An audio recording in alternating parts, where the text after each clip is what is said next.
Sebuah informasi soal kecelakaan maut yang melibatkan bus Cahaya Trans di Tol Krapyak, Semarang pada Senin 22 Desember dini hari. Terkait dengan kecelakaan tersebut, saat ini tengah diselidiki oleh pihak kepolisian. Dalam hal ini adalah Polda Jawa Tengah.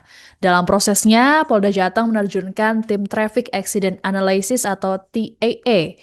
Kabid Humas Polda Jateng Kombes Pol Artanto dalam keterangannya mengatakan, berdasarkan pemeriksaan awal, ada dugaan bahwa sopir yang mengendarai bus tersebut kurang berkonsentrasi. Meski begitu, Artanto belum dapat memastikan apakah sang sopir ini mengantuk atau merasa kelelahan. Polisi pun terus melakukan penyelidikan untuk mengungkap penyebab laka maut ini. Adapun untuk diketahui Tribuners, kondisi TKP ini menurun dan juga menikung ke kiri. Sementara sopir kala itu menabrak pembatas jalan di sebelah kanan. Untuk mencegah kejadian serupa, pihak Polda Jateng pun akan melakukan monitoring dan meriksa para pengemudi bus agar insiden serupa tidak terjadi lagi. Ini mengingat ini mendekati kepadatan lalu lintas masa libur Natal dan juga Tahun Baru atau Nataru. Adapun sebelumnya, Kapolda Jateng Irjen Pol Ribut Hariwibowo juga sudah menyampaikan pernyataan terkait insiden laka maut yang menewaskan 16 orang ini. Menurut Kapolda, pihaknya saat ini fokus untuk mencari tahu penyebab kecelakaan bus yang melakukan perjalanan dari Bogor ke Yogyakarta itu. Lebih lanjut dikatakannya bahwa sopir bus saat kejadian merupakan pengemudi cadangan dan saat ini kondisinya selamat. Sementara itu Tribuners sebanyak 4 dari total 16 jenazah korban kecelakaan maut bus Cahaya Trans saat ini sudah dibawa menuju Boyolali, Jawa Tengah untuk dimakamkan. Seorang warga Boyolali bernama Yayan Nur Prasetyo mengungkapkan dirinya mengetahui kabar kecelakaan yang menimpa keluarganya tersebut sekitar pukul 7 pagi. Mendengar kabar tersebut, Yayan dan juga keluarganya tentu merasa gelisah karena paman dan juga sepupunya ada di dalam bus naas tersebut. Dijelaskan olehnya bahwa sang paman yaitu Sugimo dan sepupunya Anis ini pergi ke Karawang untuk menjenguk keponakannya yang baru melahirkan. Dan sebelum subuh, keluarga ini kehilangan kontak para korban dan berdasarkan perkiraan seharusnya mereka ini sudah mendekati wilayah Semarang. Kontak terakhir Sugimo yang diterima keluarga adalah voice note untuk anak pertamanya yang mengabarkan bahwa ia sedang dalam perjalanan pulang. Dan selain Sugimo dan juga Anis, kecelakaan tragis ini juga turut menimpa anggota keluarga yang lainnya yaitu Suratno dan juga Luffy. Sementara itu, staf Dinas Kesehatan Provinsi Jateng Muhammad Dofar memastikan bahwa jenazah korban laka maut sudah diproses untuk diantar ke rumah duka masing-masing, termasuk jenazah dari Sugimo, Anis, Suratno, dan juga Luffy yang diantar ke Boyolali, Jawa Tengah. Pihak rumah sakit menargetkan seluruh proses identifikasi dan juga pemulangan jenazah rampung pada hari ini. Nah, laka maut bus Cahaya Trans di Tol Krapyak Semarang ini tentunya menyisakan duka dan juga trauma mendalam bagi para korban selamat karena mereka ini tentu menyaksikan dan juga merasakan secara langsung kecelakaan maut yang terjadi.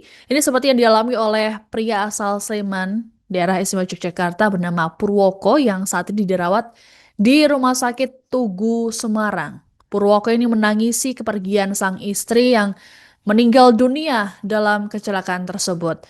Purwoko menceritakan dirinya dan istrinya menumpang bus Cahaya Trans seusai mengunjungi orang tuanya yang sakit di Bogor, Jawa Barat. Menurut Purwoko, sang ayah ini mengalami stroke sedangkan ibunya mengalami sakit paru-paru. Sementara itu korban lainnya, Sutiadi Sarwono mengaku hanya bisa tertegun seusai kecelakaan terjadi. Sutiadi masih teringat betul detik-detik kecelakaan karena dirinya kala itu tidak tertidur. Padahal biasanya Sutiadi ini selalu tidur dalam perjalanan menggunakan bus. Ia juga mengaku mengenal kondisi jalan karena kerap melintasinya. Adapun setelah kejadian, Sutiadi duduk di kursi nomor 1A, padahal biasanya ia juga duduk di bagian tengah atau di bagian belakang bus. Menurutnya, saat bus melintasi simpang susun Krapyak Dengan kontur jalan yang menurun dan membelok, sopir ini justru menambah kecepatan. Padahal biasanya sopir akan mengurangi kecepatan di jalur tersebut. Tidak lama, bus oleng dan terbalik sebanyak 1 kali. Kemudian para penumpang di dalamnya ini berhamburan ke bagian atau sisi bus yang jatuh. Sementara untuk Sutiadi sendiri ini kemudian merangkak keluar badan bus dan juga melihat banyak korban yang meninggal dunia. Selesai sampai kapan nih Pak? Saya sudah konfirmasi ke bagian Rumah Sakit Karyadi.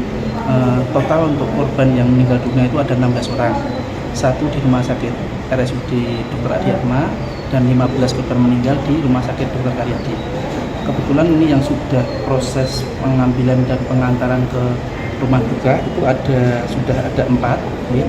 Tadi yang pertama ada Bapak Sriwono di Klaten. Kemudian yang kedua Ibu Ngatiem dari Boyolali, yang ketiga Bapak Sugimo juga dari Boyolali, dan Bapak Anis Munandar juga dari Boyolali. Jadi yang sudah proses untuk diantar ke rumah duka ada 4 orang. Pak, targetnya hari ini semua tuntas? Ya, tadi sudah saya konfirmasi lagi ke bagian forensiknya Rumah Sakit Karyadi. Target hari ini bisa selesai semua dan bisa diantar ke rumah duka. Keluarga sudah ada di sini semua gitu kan? Keluarga ada yang masih proses perjalanan juga dan secara umum sudah pada di sini. Nama lengkap Bapak? Saya Muhammad Gofar. Saya staf di bidang kesehatan rujukan.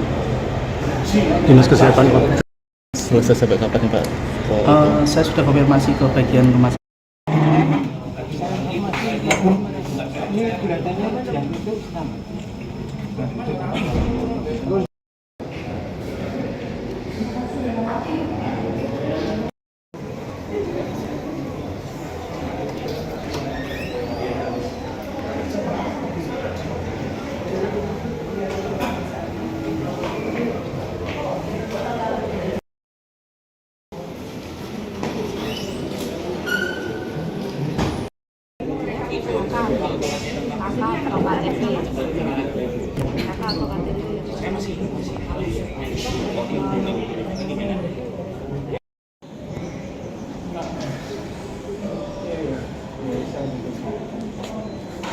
Yang pertama-tama kami mengucapkan duka cita, bela sungkawa dan prihatin dengan kejadian yang terjadi pada dini hari tadi pukul 1.00,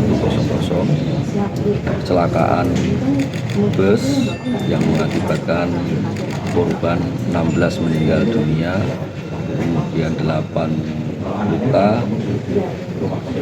Yang saat ini korban meninggal dunia disemayamkan di Rumah Sakit Karyadi dan satu di Rumah Sakit Tugu. Ini menjadi keprihatinan kita setelah kita cek, ternyata driver kendaraan bus tersebut adalah driver cadangan. Kemudian kita melakukan olah TKP, kita melakukan penyidikan untuk korban yang luka-luka sepenuhnya nanti ditanggung oleh pemerintah Provinsi Jawa Tengah. Kemudian yang meninggal kami juga sudah koordinasi dengan Pak Dokter untuk segera diidentifikasi. Postmortem, antemortemnya sudah kita siapkan nanti di sini. Kita membuka posko bagi keluarga yang meninggal dan pemerintah Provinsi Jawa Tengah, kemudian Polda Jawa Tengah dan rumah sakit nanti kita akan melakukan pengantaran jenazah ke kediaman masing-masing. Kemudian juga hal-hal yang lain yang bisa kita bantu segera mungkin kita bantu untuk mempercepat proses. Antara lain Jasara Harja juga sudah ada, sudah siap nanti untuk memberikan santunan. Kami berpesan kepada seluruh masyarakat pengguna jalan, Polda Jawa Tengah bersama stakeholder terkait, bersama Pemprov dan seluruh stakeholder sudah menyiapkan 365 pos pengamanan, pos pelayanan, dan pos kesehatan yang tersebar di seluruh ruas jalan, tempat keramaian, dan tempat wisata. Silahkan dimanfaatkan pos-pos tersebut untuk istirahat, untuk cek kesehatan, cek kendaraan, semuanya kami siapkan untuk melayani masyarakat. Download Tribun X sekarang, menghadirkan lokal menjadi Indonesia.